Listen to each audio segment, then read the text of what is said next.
Hi, welcome back. Okay, so in our continuing review from first semester, let's review impulse, momentum, and conservation of momentum. Imagine you had a car that was sitting here at rest. Let's say the mass of the car, I don't know, was 2 kilograms. Okay, we've learned or relearned that if there is a force that only acts for a length of time on the car, the best way to look at the situation is with impulse and momentum. So let's say there was a 10 Newton force. 10 Newton force that had a duration of 2 seconds. Okay, so what would happen? Well, we know that if it's a steady force, that the force versus time on the car, if it's steady at 10 newtons for 2 seconds, the area of that is 20 newton times seconds, and that is the impulse. So we know that force times time, in this case because it's a box, is going to equal the change in momentum, which means momentum final minus momentum initial, treating the momentum as if it was a single idea. And it is. It's the inertia and velocity together as one idea. So we could look at this problem and say, well, let's see, 20 newtons times seconds is the impulse. The beginning velocity was 0. That makes that term 0. And I could say 2 kilograms times the final velocity and figure out the final velocity when the impulse is done.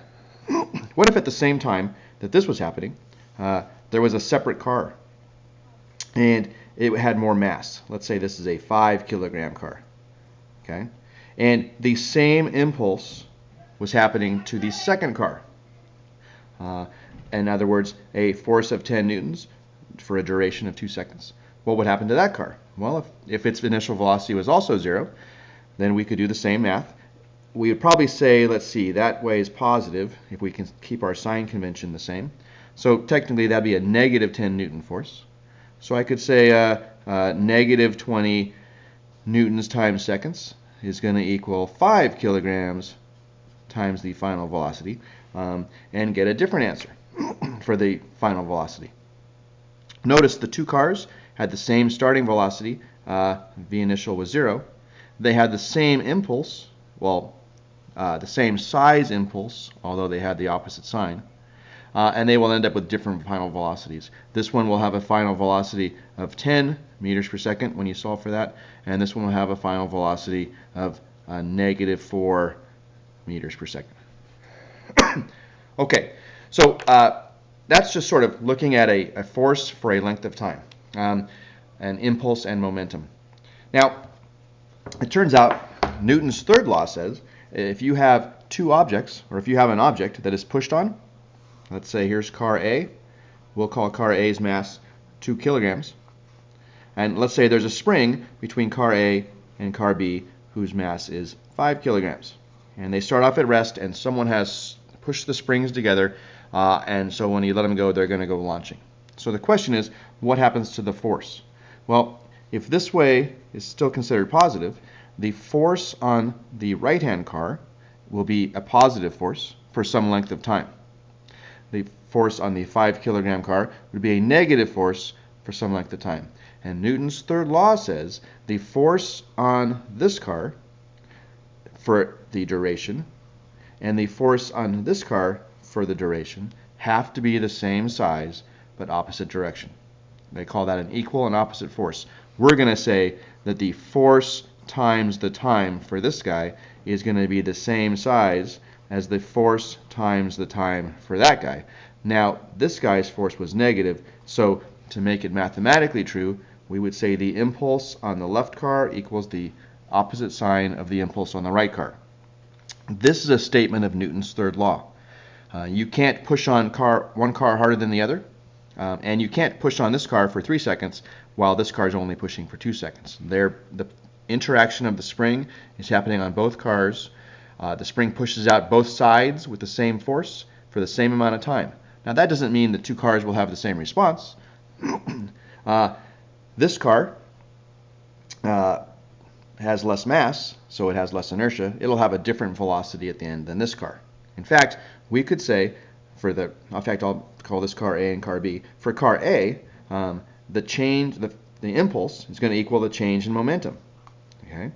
If I make that the opposite sign, for car A, its change in momentum would be equal to car B's change in momentum, because if the impulses are the same and the impulse equals the change in momentum, then the change in momentums have to be the same, although opposite sign. Well, that means whatever increase in momentum this one had, if this one goes up by some 10 momenta, this one has to go down by 10 momenta. That means that the total momentum beforehand of the two-car system is some value, and afterwards this guy's increase and this guy's decrease will still make the total momentum afterwards the same value. That's called conservation of momentum. So we could look at this problem where there's an explosion. And if I told you that for car A, the force versus time graph looked something like this. There wouldn't be a constant force, because as a spring expands, it sort of pushes hard at first and then it sort of touches less at the end. If somehow I knew the area of that was, I don't know, 20 newtons times seconds. Okay. This is, notice it's a negative force, because it's on car A is being pushed in the negative direction. Newton's third law says that for the other car B, you'd have a mirror image. And in class, we showed you that mirror image using the two force sensors. And so this area would have to be a positive 20 newton seconds when this area was a negative. So if this is the point of view of car A, it had an impulse of negative 20 newton seconds, and this one had an impulse of positive 20 newton seconds. So I could say negative 20 newton seconds for car A will equal mv final minus mv initial for A. If they started off with at rest, I could get that term as 0. And just like before, if I plug in the 5 kilograms, I get the final velocity of car A is, let's see, that'd be a 5.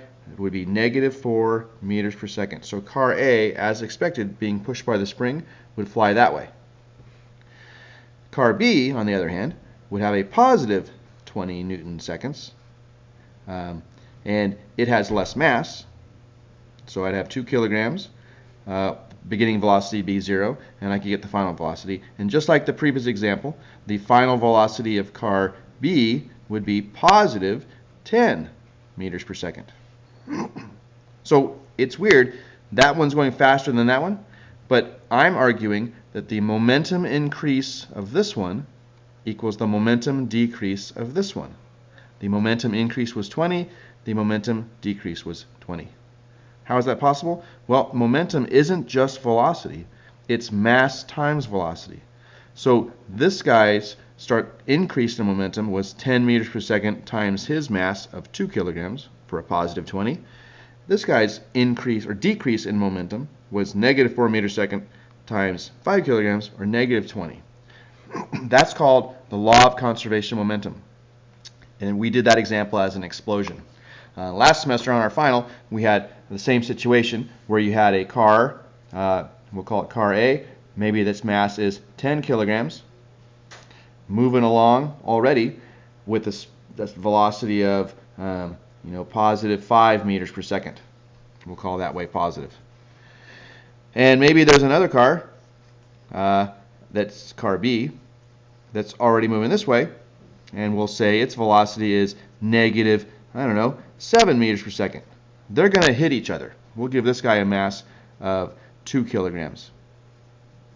Okay. During the collision, car B will feel a force that way.